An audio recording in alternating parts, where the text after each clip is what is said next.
Europe 1, il est 6h41. Si vous avez visité le salon de l'agriculture à l'ouverture samedi à Paris, vous vous êtes peut-être dit que c'était pas une bonne idée. Des milliers de visiteurs coincés des heures à l'extérieur et puis à l'intérieur, des bousculades entre les CRS et les agriculteurs. Emmanuel Macron sous les huées, le salon chaudron de la crise agricole et théâtre donc des dernières annonces présidentielles pour tenter d'apaiser la colère. On va en parler tout de suite avec mon invité. Vous recevez ce matin Alexandre Dominique Chargé, président de la coopération agricole. Bonjour Dominique Chargé. Bonjour. Vous représentez, on le rappelle, plus de 2000 coopératives de producteurs. 40% du secteur agroalimentaire, c'est ce que vous pesez, à travers principalement des TPE, PME, les marques connues de tous les consommateurs, Yoplait, Paysans Bretons, Brossard et tant d'autres. On garde en tête effectivement les scènes de chaos de ce week-end, le face-à-face entre Emmanuel Macron et les agriculteurs. Première question, la confiance entre le pouvoir et le monde agricole, elle est rompue aujourd'hui, Dominique Chargé? En tout cas, elle est sérieusement altérée. Elle est sérieusement altérée parce qu'on a vécu quand même 48 heures assez chaotiques et qui nous ont basculé dans l'incompréhension. C'est-à-dire que effectivement, ce grand débat imaginé à un moment en dehors des organisations susceptibles d'y participer, il y a le fait même de vouloir l'organiser. Moi, je pense que le salon de l'agriculture est le moment d'expression et de communication du monde agricole envers les citoyens d'une manière générale.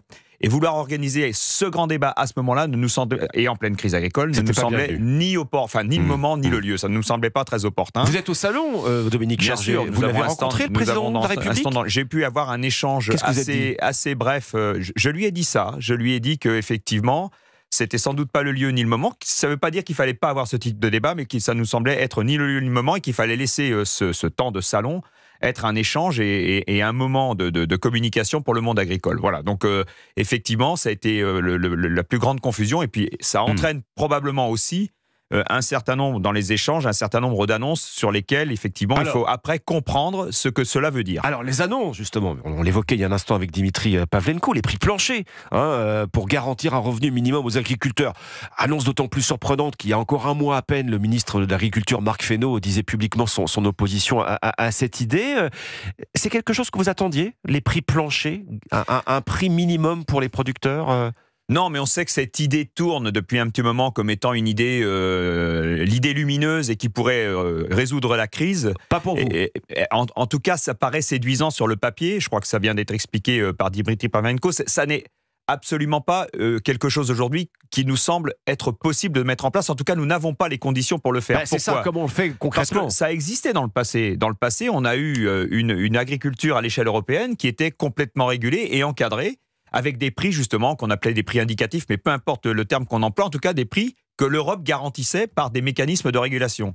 Si c'est ça qu'on entend recréer, ça va être, je pense, un débat assez long et compliqué de remettre les 27 pays aujourd'hui de l'Europe autour d'une table pour en discuter. Le deuxième point, c'est qu'effectivement, pratiquer des prix minimums, ça veut dire qu'il faudrait être en capacité de les conduire sur toute la chaîne alimentaire et sur tous nos marchés, ce qui n'est absolument pas aujourd'hui compatible, ou en tout cas nous n'en avons absolument pas les moyens sur le plan réglementaire. Donc moi je ne sais pas le faire et je ne sais surtout pas comment je peux les pratiquer plus loin sur la chaîne alimentaire. Donc ça pose évidemment un problème. Et puis il reste ce gros point d'interrogation soulevé à juste titre par Marc Fesneau lorsqu'il justifiait son opposition à cette mesure. C'est le risque accru, en effet, de concurrence déloyale des produits étrangers qui ne peuvent pas, contre eux, être soumis à une obligation de prix plancher. Mais absolument, ça voudrait dire fermer les frontières, ça voudrait dire avoir un espace aujourd'hui. Ça voudrait dire réduire le plus grand drame, je pense, pour les producteurs, pour les agriculteurs français, c'est que ça voudrait intuitivement dire que ça conduirait à encore diminuer la production en France au profit d'importations qui ne respecteraient pas nos normes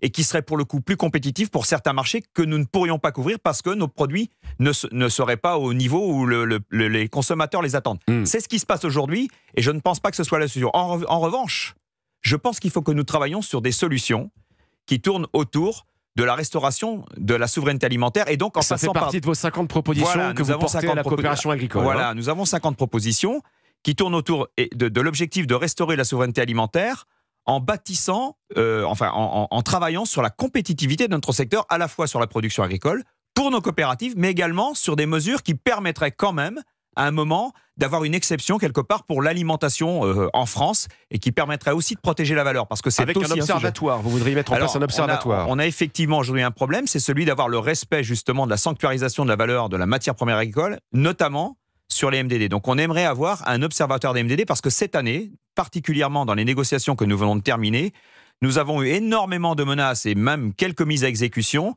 de distributeurs qui sont allés s'approvisionner ailleurs pour leurs marques de distributeurs que sur le marché français pour avoir des prix moins chers. Et donc ça, nous demandons aujourd'hui que ce soit vérifié et contrôlé et que ça fasse l'objet d'un observatoire des marques de distributeurs. Une image qui a marqué justement à propos de ce que vous dites, Dominique Chargé, ces derniers jours, c'est le siège de Lactalis à Laval, pris d'assaut par 200 agriculteurs qui dénoncent les pratiques de Lactalis, qui réclament une meilleure rémunération sur le litre de lait. Vous êtes vous-même producteur de lait, vous avez des vaches laitières. Est-ce que vous approuvez ce coup de pression sur Lactalis et est-ce que vous approuvez le mode d'action ? Moi, je ne vais pas m'exprimer sur ce que les producteurs qui sont aujourd'hui livreurs chez Lactalis sont en train de travailler, ou en tout cas... Vous n'avez pas d'avis sur la question ? Mais j'ai un avis sur le fait que ce que revendiquent les producteurs, et que je revendique avec eux, évidemment comme producteur, c'est qu'il nous faut les moyens de pouvoir vivre de notre métier. Les moyens, Tout le monde est d'accord là-dessus. les moyens pour pouvoir vivre de notre métier, c'est effectivement un prix que nous sommes en capacité d'avoir sur l'ensemble de nos marchés. Je rappelle quand même en passant que le lait est une production pour laquelle nous exportons 40% de ce que nous produisons. Donc ça veut dire que nous devons être en capacité aussi d'obtenir de la valeur sur nos marchés export. Mais on ne peut pas, il faut travailler sur la question des prix, sur la façon dont on peut conduire ces prix et obtenir des prix, la juste rémunération de notre travail sur tous nos marchés. Mais il faut aussi travailler sur la façon dont on peut améliorer nos conditions de production et éventuellement notre compétitivité à l'amont et dans nos coopératives. Et là-dessus, on a vu qu'on avait quand même un carcan administratif et un certain nombre de freins à la production aujourd'hui, au développement de nos exploitations, à la modernisation de nos exploitations, qui entravent et qui découragent les agriculteurs. Et c'est là-dessus qu'il faut qu'on travaille aujourd'hui. Sur votre sentiment, là, la réaction du monde agricole, comment vous prenez les dernières annonces d'Emmanuel Macron ? Alors, on a parlé des prix planchers, mais aide d'urgence, plan de trésorerie d'urgence, extension du droit à l'erreur, c'est-à-dire face aux normes, accompagner, faire de la pédagogie plutôt que sanctionner immédiatement. Est-ce que ça, c'est de nature à apaiser le monde agricole ? Moi, je pense qu'effectivement, il y a nécessité d'apporter des réponses immédiates, qui sont des réponses de réassurance d'abord par rapport à ce qui est vécu comme étant aujourd'hui un carcan administratif qui nous empêche de produire. C'est pas normal qu'aujourd'hui, nous apportions, notre production de bio et de label ne puisse pas fonctionner parce que nous n'avons plus de clients et qu'on importe des poulets d'Ukraine. Par exemple, ça, c'est pas normal. Il faut qu'on puisse résoudre ces choses-là.